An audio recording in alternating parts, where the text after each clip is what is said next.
In the history of prisons, few stories are as captivating as the daring escape from Alcatraz Island in 1962. Alcatraz, known as The Rock, was a maximum security prison located in San Francisco Bay.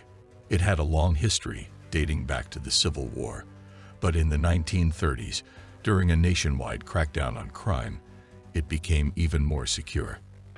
Alcatraz housed notorious criminals like Al Capone and George "Machine Gun" Kelly, both known for their previous escape attempts.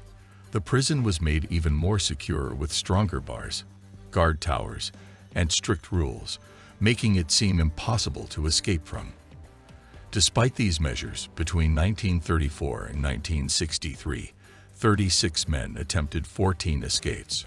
Almost all of them were caught or died trying.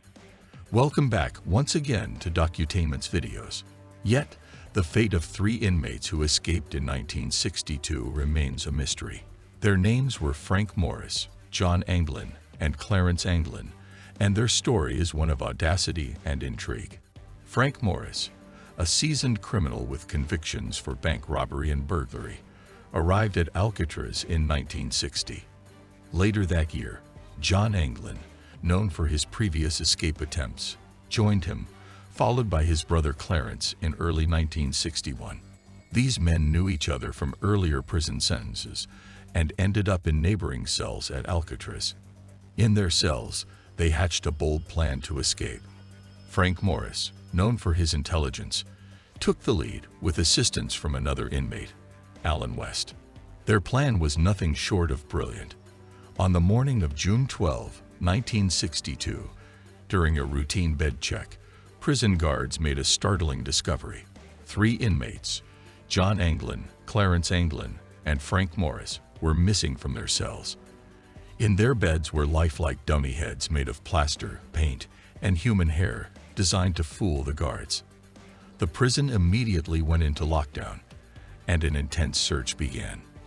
The discovery of these dummy heads puzzled authorities and marked the beginning of a complex investigation.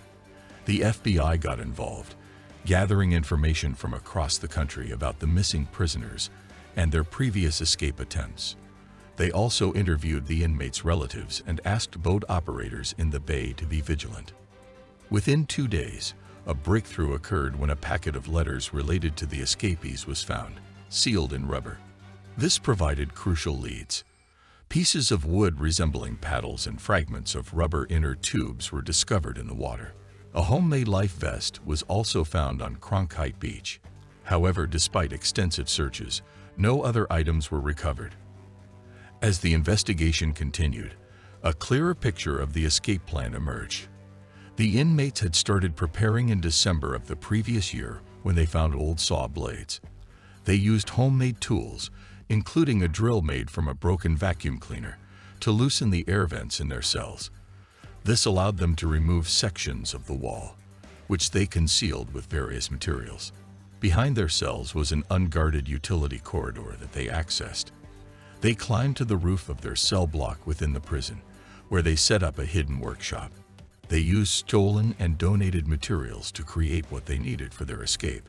They turned more than 50 stolen raincoats into makeshift life preservers and a rubber raft, carefully sealing the seams using the prison's hot water pipes. They also made wooden paddles and repurposed a musical instrument as a tool to inflate the raft. Simultaneously, they searched for a way out of the building. Although the ceiling was over 30 feet high, they used a network of pipes to climb and eventually pried open the ventilator at the top of the shaft, temporarily securing it with a fake bolt made of soap. On the night of June 11, 1962, the 3 escapees were ready to put their meticulously planned breakout into action. Unfortunately for Alan West, the 4th member of their group, he failed to remove his ventilator grill in time and was left behind.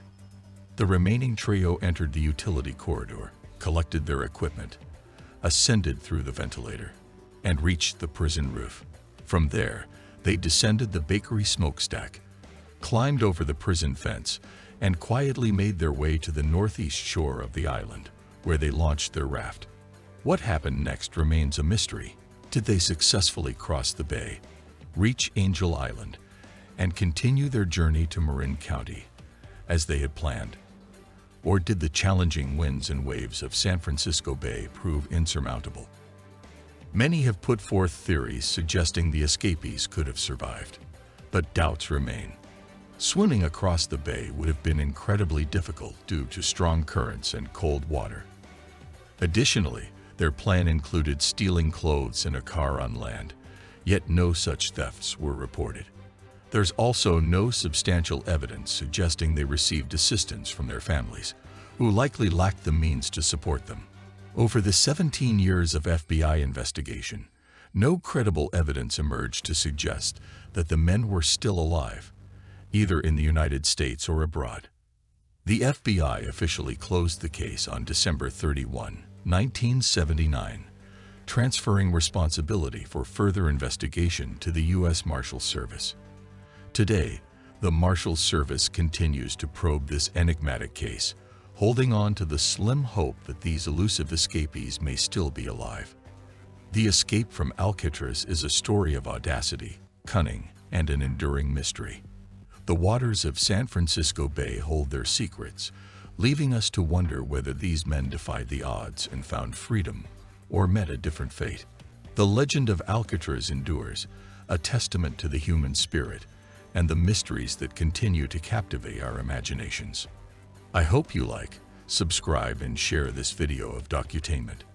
Thank you so much for your kind comments. See you in the next awesome video.